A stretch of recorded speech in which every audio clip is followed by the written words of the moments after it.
Hello everyone, I hope your preparation is going well. And if you have any doubt, any question, you can put it in comment section. I'll try to make a video on that. So some of you were asking me about how to give a full length test, like what should be our strategy while appearing in a full length test. So I'm going to talk about that in this particular video. And I would say thank you for giving a very good response on the previous video. I hope this will also be helpful for all of you. So, like when we talk about full length test, there are various ways in which you can give a full length test. I will try to share three, four ways, and also the one which helped me. So when I started giving full length test, what I used to do is so I'll share one by one, like how I used to approach a particular test and how I come up with my strategy, and probably you can find your too. And the only thing I will mention here is like for different people, different way of giving test suits. So I'll say that don't listen to any topper or even AIR one. Maybe the way he used to give test is helpful for him or her, but it might not be helpful for you. So whatever strategy you want to have, try to have it in some of the mock test and see the results. See that are you able to like reduce your silly mistakes? Then is it helpful to finish the paper on time? Is it not letting you getting panic in between that less time is left and a lot of questions are there? So you have to make a strategy for yourself which will be helpful for you in all these ways.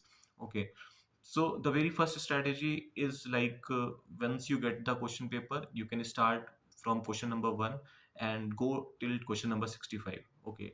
So it's really simple. Like you don't have to put any brain of yours and you can start doing that. So what is the advantage and disadvantage of this particular strategy is the advantage is that you don't have to sort out different questions here and there. You don't have to, it will not waste any of your time, and you will be able to do whatever, like you will be starting directly with the first question, so you don't have to think a lot. Okay. The disadvantage of this strategy is basically, what if starting 10 questions are very difficult? Okay, the person who has set that particular set of paper, he might have set starting 10 questions to be very difficult and rest of the paper to be easy. So when you start with this strategy, the problem will be that in initial phase, if you find that in initial 20-30 minutes you tried to attempt 10 questions and straightforward, like hardly you're able to get a solution for one or two question, then maybe the whole momentum will be lost and you might be ending the way, like the paper might get very bad and you will be getting less marks or something like that. So this is one strategy.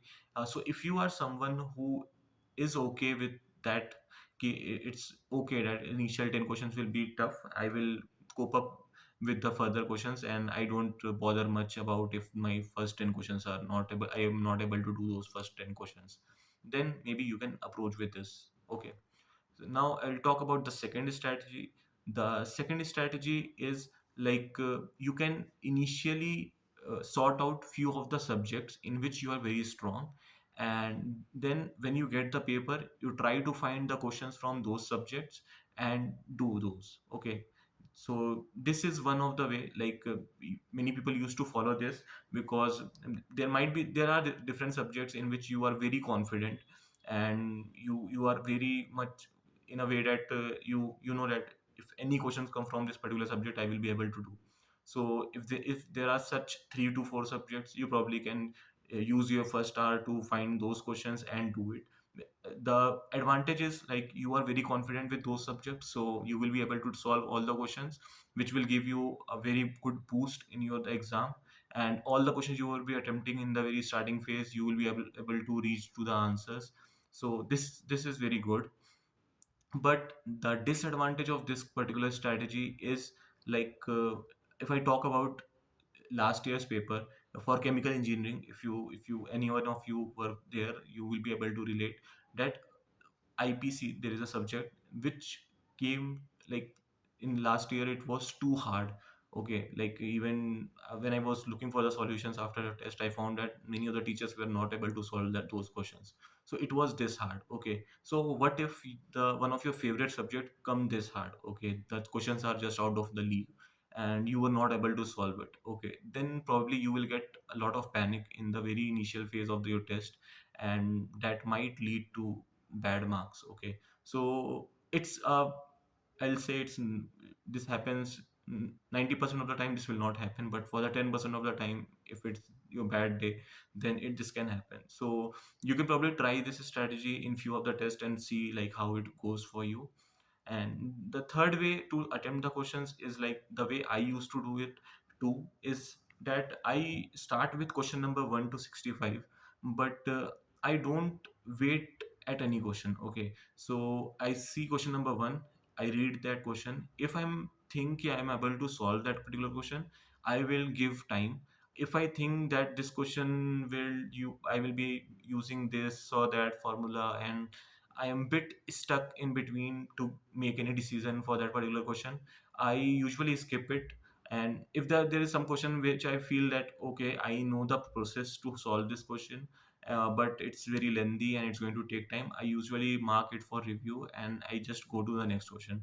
So using this way, I used to go from question number 1 to 65, solving good amount of question from 1 to 65, and it takes me around 1 to 1.5 hours of my time to reach to question number 65.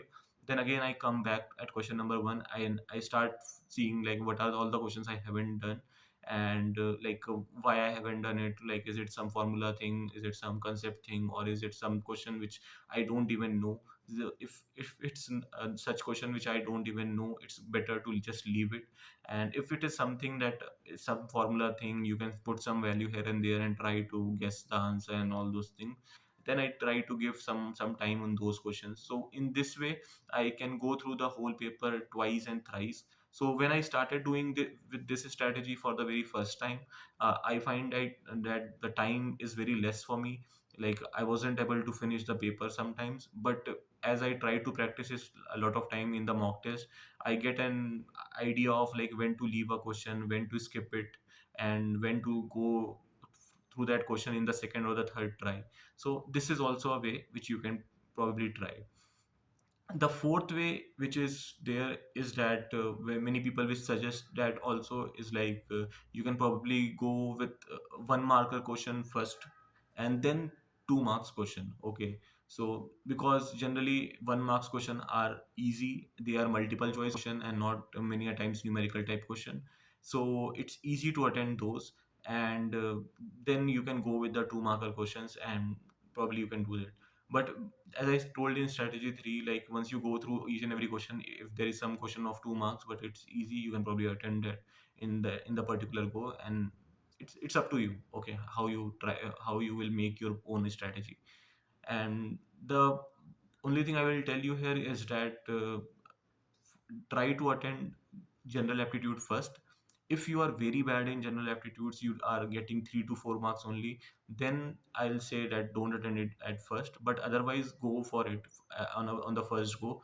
Generally out of 15 coach marks, you will be able to score 7 to 8 minimum, and that will give you good boost initially, okay. And the second thing is, what all strategies I have told, it might not be a great fit for you. You can make your own strategy too if it works for you. If you are getting good marks, don't just stick with any of these. You can make your own strategy and probably go with it. I hope this video would be helpful for you. If you have any doubt or something, you can probably put it in comment section. And if there is something you want me to make a video tomorrow, probably you can put it in comment section, and I will just go through it and make one. Thank you.